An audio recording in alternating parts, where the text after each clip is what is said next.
where a teacher would have a concealed gun on them.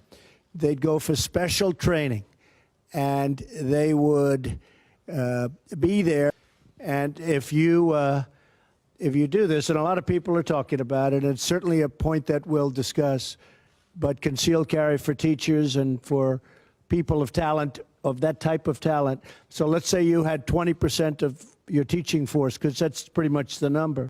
If you had a teacher who was adept at firearms, they could very well end the attack very quickly. And the good thing about a suggestion like that, and we're going to be looking at it very strongly, and I think a lot of people are going to be opposed to it. I think a lot of people are going to like it. But the good thing is that you'll have a lot of people with that. And so that would be certainly a situation that is being discussed a lot by a lot of people. You'd have a lot of people that'd be armed, that'd be ready. They're professionals. They may be Marines that left the Marines, left the Army, left the Air Force, and they're very adept at doing that.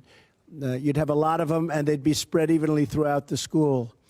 So the other thing, I really believe that if these cowards knew that the school was, you know, well guarded from the standpoint of having pretty much professionals with great training, I think they wouldn't go into the school to start off with. I think it could very well solve your problem.